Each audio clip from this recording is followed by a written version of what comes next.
Hello, আসসালামু আলাইকুম viewers, আপনারা সবাই কেমন আছেন? আশা করি সবাই অনেক অনেক ভালো আছেন। আমি আলহামদুলিল্লাহ ভালো আছি। আপনাদেরকে আজকে দেখাতে যাচ্ছি আমার ক্ষেতের টাটকা পাঁচমিশালি সবজি দিয়ে ছোট মাছের চচ্চড়ি। এই ছোট মাছের হাতে মাখা চচ্চড়ি খেতে কিন্তু দারুণ মজা লাগে। তো আমি আমার সবজি বাগানে চলে এসেছি। প্রথমে আমি বেগুন কেটে নিয়েছি, তারপরে এখন কয়েকটা পুঁইর ডগা নিচ্ছি। এরকম কয়েক রকমের সবজি দিয়ে আজকে রান্না করব। এই যে আমি ধুন্দুল কেটে নিচ্ছি।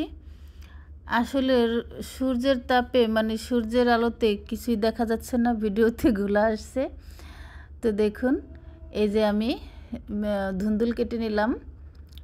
তারপরে এখানে দুইটা করলা নিয়ে নিয়েছি। তারপর হচ্ছে আলু দিয়ে দিয়েছি। তো কয় রকম হলো দেখি। পুঁই শাক, বেগুন, আলু, করলা, ধুন্দুল, পাঁচমিশালি বলছি, পাঁচমিশালি কিন্তু হয়েছে, 5 রকমের তরকারি। তো এখন আমি পুঁই শাকগুলোকে পাতাগুলো ছিঁড়ে ডগাগুলো সুন্দর করে ছিলে কেটে নিয়েছি। এখন আমি বেগুন কেটে নিচ্ছি।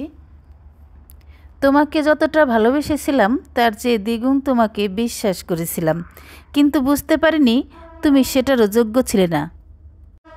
তো দেখুন, আমি বোলের মধ্যে পানি নিয়ে নিয়েছি। তার মধ্যে আমি সব রকমের সবজিগুলো কেটে কেটে পানির মধ্যে রেখে দিচ্ছি। এই যে এখন আমি দুটো করলা পেয়েছিলাম গাছে ছোট ছোট, সে দুটো কেটে নিচ্ছি। করলা খেতে আমার কাছে খুবই ভালো লাগে, সেটা যেভাবে রান্না করুন। তো এখন আমি ধুন্দুল কেটে নিচ্ছি। দেখেন, ধুন্দুলের খোসা ছাড়িয়ে তারপর হচ্ছে নিয়ে নিচ্ছি। আসলে এখন ভিডিও করছি, এখন অনেকেই বিভিন্ন রকমের মানুষ বিভিন্ন রকম কথা বলছে, শুনতে হচ্ছে সেগুলো। মুখ বুঝে সব কিছুই সহ্য করে নিতে হবে যতদিন না সাফল্য আসে। তবে এই প্রত্যেকটা কথার জবাব, কথার উত্তর সুদ সমেত ফেরত দেবে এক সময় ইনশাল্লাহ, যখন আমি সাফল্য আসবে আমার এই ভিডিও থেকে, ফেসবুক থেকে, ইউটিউব থেকে। তখন হয়তো বুক ফুলিয়ে বড় মুখ করে একটা কথা বলা যাবে।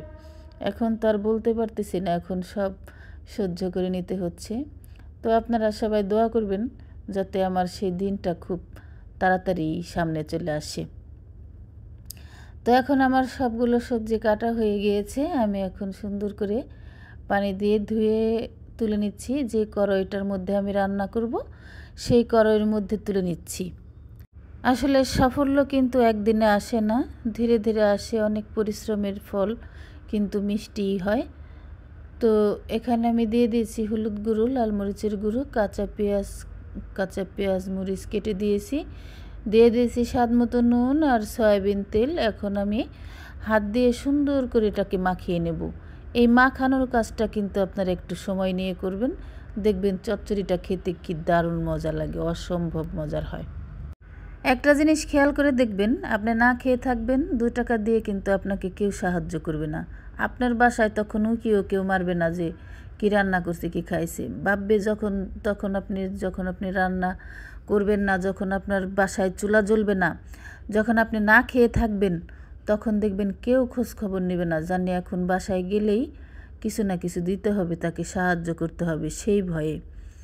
আর যখন আপনি একটা কিছু করতে যাবেন, তখন দেখবেন নানান জনে নানান কথা বলছে। এই কথা বলার লোকের কিন্তু অভাব পড়বে না, তখন দেখবেন এরাই সর্বপ্রথমে 1 নাম্বার সিরিয়ালে হাজির। তো যাই হোক, আমাদের দেশে এরকমই হয়। তবে ইন্ডিয়াতে দেখলাম সব মহিলারা, যে কেউ, ছেলে হোক, মেয়ে হোক, মহিলা হোক, পুরুষ মানুষ হোক, যে মন চায় সে হোক, যে কোনো ব্যবসা বাণিজ্য করতেছে, ওখানে কিন্তু এরকম কথাবার্তা কেউ বলে না। শুধুমাত্র আমাদের এই বাংলাদেশেই এগুলা দেখি। আর এই জন্যই কিন্তু আমাদের বাংলাদেশের লোক এত পিছিয়ে থাকে আর এত গরিব।